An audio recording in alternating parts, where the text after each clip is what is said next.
Contramano. Acá estamos en el segundo bloque. Tenemos el honor, el gusto de estar en contacto con Julieta Ripoli. Vas a escuchar una entrevista fabulosa de una mujer con mucho valor que, es más, se atrevió a demandar al honorabilísimo presidente de la República, el actual, de hecho. ¿Cómo estás, Julieta? Simón te saluda. ¿Todo bien? ¿Cómo estás, Simón? Muy bien, por suerte. Gracias por la presentación. Pero sí, es bombante, pero lo cierto es que es real. Totalmente. Bueno, pero pará, te aclaro algo. Yo no denuncié al presidente. Yo simplemente declaré cuando me citó la justicia. Ah, bien. Porque justamente, digamos, ese era el cargo que detentaba en Vialidad. Bien. Buena aclaración, igual no te resta mérito. Resta un poquito de brillo al titular, pero nada, ningún contenido, olvídate. Bueno, nosotros, pues ya la escuchaste a Julieta, estuvo con nosotros. Ella fue una víctima, en realidad, de su honradez. Ella trabajaba en Vialidad Nacional. ¿Era jefa o directora? Que me entró en duda de asuntos jurídicos. Hay un malentendido. Yo era jefa del área de las concesiones en el Servicio de Asuntos Jurídicos de Vialidad Nacional. Bien. Y el problema principalmente lo tuve con la gestión política. No, porque después leyendo notas vi que decía directora en algún momento, por eso me confundí. Yo siempre te tuve como jefa. Digamos, sí, muchos se confunden porque la realidad es que, digamos, el que no está, digamos, que no trabaja en el organismo, que es ajeno a la administración pública, los nombres, digamos, van y vienen, son nombres técnicos. De hecho, con esta gestión se crearon tantos cargos con nombres tan estrambóticos que... Totalmente, bueno, vamos a hablar de eso. Lo cierto es que ella tenía bajo su responsabilidad la renovación de concesiones viales, o sea, el tema de los peajes, la renovación del acceso norte, la renovación del acceso oeste. Fue absolutamente fraudulenta. Concesiones viales. ¿Cómo? Todo lo que, digamos, siendo abogada del Servicio de Asuntos Jurídicos, todo lo que pertenecía al área de las concesiones viales, y digo esto porque de las 3 denuncias que hay tramitando por corrupción de esta gestión, todas las denuncias, digamos, giran en torno a los negociados con las concesiones viales. Bueno, todos esos temas pasaron por mi área, digamos. Perfecto. Las 3. Y bueno, y fuiste una víctima de todo eso. A ver, contanos cómo está esa causa, de hecho. Y también, sobre todo, me interesa mucho la situación de la gente, o recién lo anticipaste un poquitito, los trabajadores y trabajadoras de Vialidad Nacional que se enfrentan con una situación completamente nueva. Parece que todo lo que hubo un armado previo a estos fraudes, después en la renovación de las concesiones, en lo que tuvo que ver con el manejo del personal en Vialidad Nacional. ¿Fue así? Vos algo nos habías adelantado. O sea, la aparición de cargos políticos cuando antes no sucedía. Bueno, vos nos darás detalles. Ah, te referís, sí. No entendía la pregunta. O sea, cuando ingresó la gestión, sí, ingresaron muchos funcionarios políticos, que eso fue una novedad en el organismo, porque Vialidad Nacional es un organismo técnico, autárquico y descentralizado de la administración pública. Nunca fue un organismo político, y de hecho los únicos 2 cargos políticos permitidos por ley son los cargos del administrador general y del subadministrador general, que son los de máxima responsabilidad del organismo, que son designados por el Poder Ejecutivo, o sea, el presidente de la Nación, en este caso Mauricio Macri. El resto de los funcionarios son empleados de carrera del organismo, o sea, técnicos, ingenieros, arquitectos, abogados, contadores, pero técnicos de carrera del organismo, principalmente de la planta permanente, y bueno, en algunos casos ya cuando se desvirtúa la modalidad de contratación, contratados, pero nunca funcionarios políticos. Esto fue la novedad, digamos, de esta gestión en estos 4 años de macrismo, que ingresaron el 10 de diciembre 15 funcionarios juntos, o sea, 15 funcionarios políticos a ocupar cargos de estructura, y después fueron modificando la estructura y creando cargos. Hasta el día de la fecha siguen creando cargos y ocupándolos con la gente que ellos van trayendo, y que después nos fuimos enterando que en realidad no eran inocentes, no era gente de afuera simplemente, sino que además pertenecían a las empresas, todas vinculadas de alguna manera a las empresas del presidente. IEXA, SOCMA, Ausol, Sideco, consultoras, propietarios de consultoras que le prestaban servicios a empresas que eran contratistas del Estado, que ahora estaban del otro lado del mostrador. Entonces todo eso facilitó, digamos, los negociados que se llevaron a cabo. Y bueno, que sí, seguramente cuando cambie una gestión y se empiecen a revisar, digamos, los actos administrativos y los contratos firmados, en estos 4 años hubo mucho blindaje mediático, y no solamente impericia e ineficiencia en la administración pública, sino también, yo creo, un gran componente de haberse hecho eso a propósito para justamente tapar toda la clase de negociados. Sin dudas, obviamente. Sí. Totalmente. Sabes que no sé si estás enterada, igual no es el tema. Te escucho pero... muy bajito, por eso a veces te hablo encima porque... ¿Me escuchás bajito? Sí. Ah, mira. A ver, y eso que tengo una voz bastante potente, pero vamos a tratar de Estoy haciendo fuerza por escucharte, por eso. Voy a poner más ahínco. Bueno, te contaba que en realidad ha habido manejos, Horacio Rodríguez Larreta tiene una causa en contra por un manejo absolutamente discrecional de la pauta, es más, sobornaba a través de la pauta. La causa se la inició el abogado Enrique Viales, si mal no recuerdo, y de hecho está en curso, por darte un detalle de cómo a veces el blindaje tiene razones más bien concretas, ¿no? O sea, no solamente simpatías, pero bueno, esa es otra cuestión. Y bueno, y a ver, contanos, ¿cómo es la situación de tus compañeros y compañeras? Me imagino que mala. Si está entrando tanta gente, no creo que le estén pasando demasiado bien. Mira, la verdad es que yo hace casi 1 año y medio que ya no estoy más en el organismo y al margen de los contactos que puedo llegar a tener, la realidad es que sobre eso no tendría demasiado que aportar respecto de la situación personal de mis compañeros.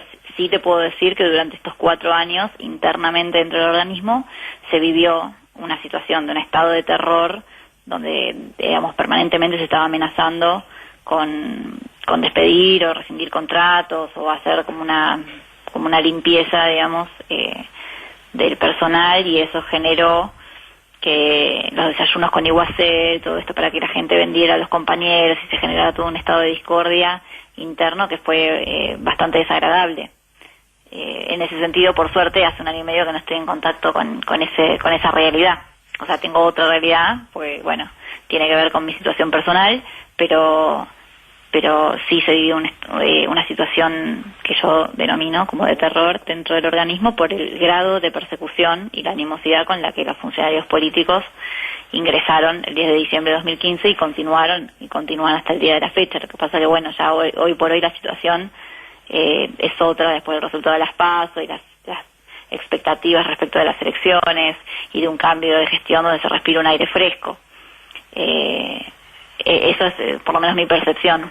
Sí, seguro. Sí, se entiende. No, y aparte a los efectos... ¿Me estás escuchando un poquito mejor? Te escucho igual, pero hago el esfuerzo. Si te piso, avísame. Ok. Bueno, mira, lo que te decía es que por lo menos a los efectos de el avance de esta causa, sin duda que el resultado de los pasos fue beneficioso, recontra beneficioso. Vos me hablás del avance de la causa, ¿de cuál? ¿De los accesos a la Ciudad de Buenos Aires? Exacto, de la renegociación de las concesiones. Ah, ok. Sí, en realidad. ¿Cuántas otras hubo? A ver, contame. No, es que en materia de concesiones hay 3 denuncias que están tramitando actualmente en la justicia. Una es la denuncia por la renegociación de los contratos de los accesos a la Ciudad de Buenos Aires, que es esta que vos me estás preguntando, en donde yo declaré como testigo. El fiscal es Stornelli. Por la contundencia de la denuncia, el propio Stornelli, que todo el mundo sabe que es amigo de Macri y que tiene vínculos con Macri, requirió las medidas de prueba, pero pateó para adelante la imputación de los funcionarios, digamos.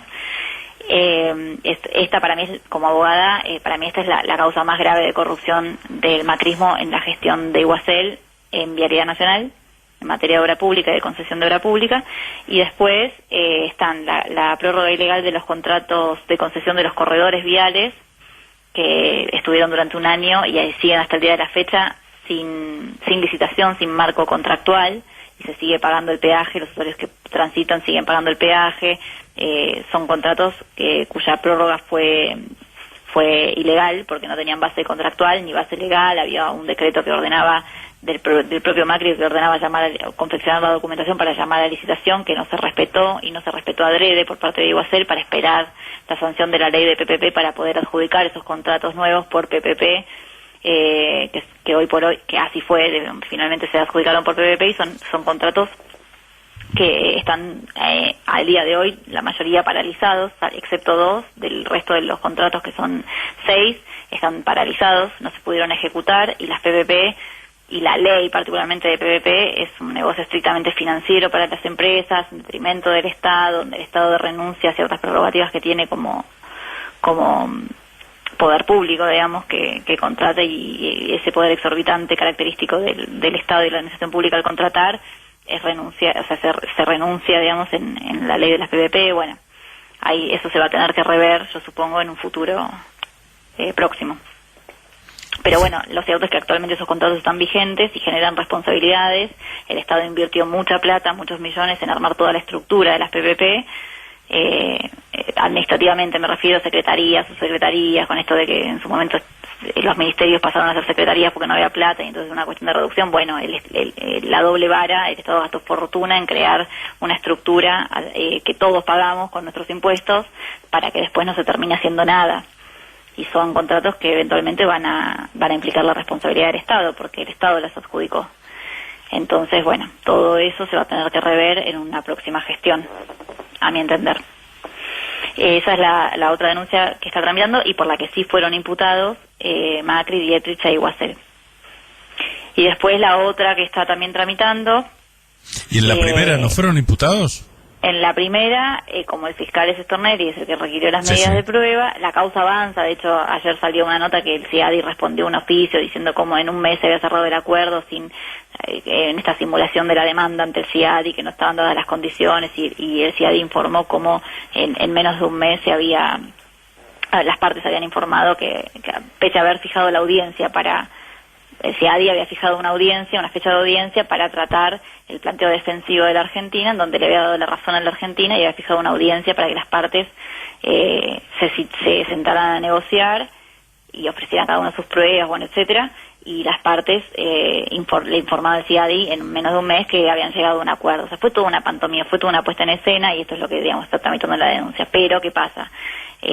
A ver, para que le cuento a quienes nos escuchan por las dudas no sepan, que fue una presentación de la cual se agarraron los funcionarios, Dietrich, por ejemplo, lo tengo fresco, hablando de esto, para defender esta renovación medio ridícula de los accesos a la capital federal. Supuestamente era el peligro por el cual este acuerdo era lo conveniente. Vos corregime siempre. Un resumen. Esta causa de los contratos de concesión de los accesos a la ciudad de Buenos Aires fueron adjudicados en la época de Menem, en el 94.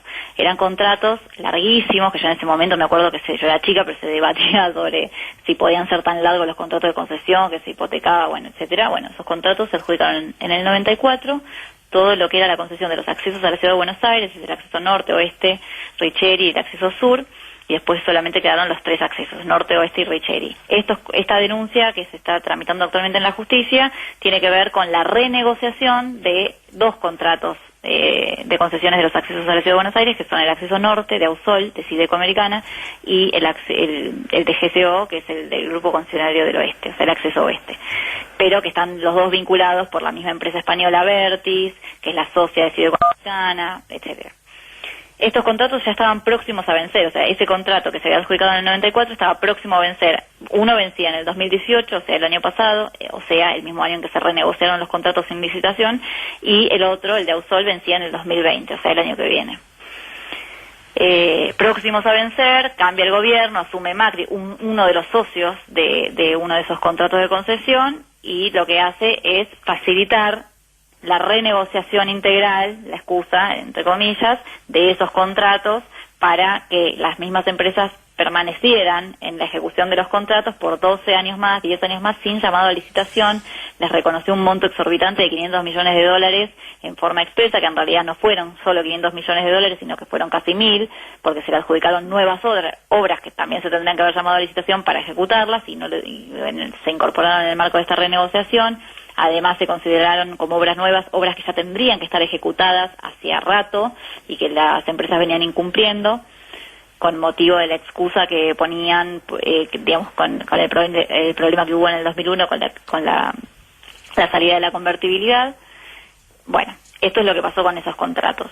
Y además que se modificaron las condiciones, digamos, del contrato, se agregaron 4 franjas horarias. Antes, primero había una sola franja, después se agregó la hora pico, ahora con esta renegociación... Sí, ni hablar, ya no se suben más las barreras. Claro, yo, de hecho, estaba... Todo en perjuicio de los usuarios y en beneficio económico de las empresas, sin ningún fundamento de orden técnico. Diciéndote y escuchándote para hacer esta nueva entrevista, y refresqué este tema de la garantía del Estado en el caso de que el flujo de tránsito baje. O sea, todos nosotros le vamos a garantizar a las empresas, si llega a bajar el flujo de autos, esa diferencia, no sé con qué vara, pero es así de ridículo. Bueno, y a vos que estás escuchando te cuento que toda esa renegociación completamente fraudulenta fue la que le costó el puesto a Julieta, a la que estás escuchando. ¿Cuánto duró todo este proceso? Mirá, en un primer momento querían hacerlo en 40 días hábiles. Era imposible porque para enmarcarlo en un proceso de renegociación integral como supuestamente lo querían y como habilitaría la ley de emergencia pública, que después dijeron que estaba derogada para no respetar los parámetros que establecía la propia ley de emergencia, por eso es que es todo un engorro ilegal, básicamente. Tenían que intervenir diferentes áreas del Estado, la SIGEN, la Procuración, el Congreso de la Nación, para aprobar esta renegociación, porque en definitiva es un reconocimiento de deuda del Estado, entonces eso tiene que aprobarlo el Congreso de la Nación. Esta renegociación solo podría darse en el marco de una situación de emergencia donde el Estado, el Congreso le delegó al Ejecutivo esas facultades de renegociar el contrato, que ya no estaban dadas las condiciones, porque pasaron 14 años, porque el propio gobierno de Macri dijo que la ley de emergencia estaba derogada, lo cual ¿Cómo es eso? No es cierto. Es un tema muy técnico y muy complejo de explicar. Okay. A ver, estos contratos fueron adjudicados por 20 años, sí, más o menos, y con tarifas dolarizadas, porque en la década de los 90 nuestra economía estaba dolarizada, un peso equivalía a $1. Sí, sí. Entonces, las empresas, cuando se conformaron en consorcio y se presentaron a la licitación y ofertaron un monto, entre ellas Iberoamericana, que fue la ofertante, digamos, principal, la de SOCMA, de Sociedades Macri, lo que hizo fue estimar en los 20 años y pico que duraba el contrato de concesión, cuál era el flujo de ingresos que tendría, cómo recuperaría la supuesta inversión. O sea, cuál es la característica de los contratos de concesión de obra pública, es que los privados, las empresas privadas, invierten, buscan el financiamiento, ya sea en nacional o internacional, buscan el financiamiento, ejecutan las obras que por contrato se obligan a ejecutar, y después, a lo largo de la concesión, con el cobro del peaje, que es como una tasa que se le cobra a los usuarios que transitan por esa vía, recupera la inversión y tiene la ganancia, digamos, que busca toda empresa, ¿no? Eso es el ideal del contrato de concesión. Bueno, eso nunca se respetó en la Argentina, no se respeta el día de la fecha, ni con la ley de concesiones, ni con la ley de PPP, ni con ninguna modalidad contractual, por más excusa que quieran poner. Y lo que ahora está pasando con esta renegociación es que el Estado está cubriendo y garantizando absolutamente todo. Eso es lo que garantiza el riesgo empresario, que en ningún contrato se garantiza. El riesgo empresario corre en todo caso en cabeza de las dos partes contratantes. En estos casos de concesiones, el riesgo empresario era mucho mayor y siempre pesa en cabeza de las empresas. Por eso es una concesión y no es una obra pública que paga el Estado, o no es una obra que directamente hace el Estado por administración. Vialidad, como organismo técnico vial, debería contar con las maquinarias, el personal especializado, como en su momento contaba, para poder ejecutar las obras por administración, o sea, por el propio Estado, sin tener que contratar una empresa privada para que la ejecute, o salir a contratar una empresa privada para que, con un contrato más largo de concesión, se encargue de realizar esa obra. Sí, entonces, en su momento era lo que hacía el organismo. El organismo tiene 89 años de existencia, y en su momento la mayoría de las obras eran ejecutadas por administración, salvo alguna obra muy grande, de mucha, digamos, de envergadura, que necesitara el concurso, digamos, de empresas privadas y del Estado, y en ese marco contrataba. Eso se fue modificando a lo largo del tiempo, y en la década de los 90 particularmente fue cuando proliferó en este marco del achicamiento del Estado y la proliferación de las contratistas privadas, lo que se llamó patria contratista, donde también el grupo Sociedades Macri hizo su fortuna, o sea, multiplicó su fortuna en la época de la dictadura, y posteriormente digamos, continuó viviendo del Estado con toda la cantidad de empresas que siempre tuvo. O sea, no es cuando te habla Macri de los 70 años de peronismo, habría que hablar de los 50 años de la familia Macri viviendo del Estado, básicamente. Obviamente. Entonces, esto es lo que pasó en la década de los 90, cuando se dolarizó la economía en el marco del neoliberalismo salvaje, se achicó el Estado y se empezaron a proliferar las empresas privadas que empezaron a hacer sus negocios con el Estado. En este marco se adjudicaron estos contratos que ahora se están renegociando por 20 y pico de años. ¿Qué chances le ves para que se revise esto? O sea, tal cual vos lo pensás, aparte yo te escuchaba, de hecho no fue el ministro de Economía tampoco autorizó los decretos que al fin y al cabo fueron los que posibilitaron la renegociación de accesos. O sea, vos nos contabas muchísimas falencias administrativas. ¿Vos le ves posibilidades, digamos, a la revisión de esto a nivel judicial? O sea, estrictamente, jurídicamente hablando, en forma estricta, estos contratos no habría otra opción. Supuestamente en términos jurídicos no habría otra opción que anularlos. En términos jurídicos esta renegociación es nula, de nulidad absoluta. ¿Y en la vida real ¿cómo lo ves? En materia administrativa, ¿qué dijiste? ¿Y en la vida real cómo lo ves? Bueno, por eso va a depender de la voluntad política de una eventual nueva gestión. Claramente esta gestión no va a tener voluntad de rescindir o de anularlo, ¿no? Porque es la gestión que llevó a cabo estos negociados. Ante un cambio, digamos, de escenario político, con un nuevo poder ejecutivo, yo creo que, bueno, eso va a depender de la voluntad política que haya. Digamos, si en términos ideales y hablando jurídicamente, en derecho administrativo estos contratos son nulos de nulidad absoluta por la sencilla razón de que no se respetó la ley en ningún aspecto, ni se llamó a licitación, se renegoció el contrato de manera ilegal porque no se respetaron los parámetros que establecía la propia ley que habilitaba la renegociación o que habilitaría en términos hipotéticos la renegociación. Yo cuando veo estas falencias de proceso, administrativas, encuentro así como un pequeño vestigio de esperanza, porque no se han tomado, se sienten tan poderosos que ni siquiera a veces toman recaudos que podrían tomar, ¿no? O sea, se podría hacer de una manera menos bestial y estar más seguros. Los dedos todos marcados podrían haberlo hecho mejor de lo que lo hicieron, y sería un poco más difícil probar, pero bueno, claro. Sí, igual a mi modo de ver, obviamente que digamos, tenés que tener ojos para ver, ¿no? Capaz que al ojo desprevenido esto pasa, como que pasan los elefantes de colores por delante y no lo ves porque, a ver, ¿cómo lo puedo graficar? Objetivamente parecería ser que está todo atado, pero si vos te pones, si el ojo experto se pone a analizar cómo se llevó a cabo la renegociación, cuáles son los intereses, rascás un poco y te pones a investigar y te vas a dar cuenta que el negociado está claro, es claro y manifiesto que las irregularidades y las causales de nulidad de estos actos administrativos son claros y manifiestos. Trato de hablar en lenguaje. Pero Julieta, por eso es tan importante que vos aparezcas en los medios, porque vos das un poquito de información. Si querés la duda que vos tenías anteriormente, yo te la puedo satisfacer. En realidad, actualmente se ve lo que se quiere ver, se ve lo que las emociones te dejan ver.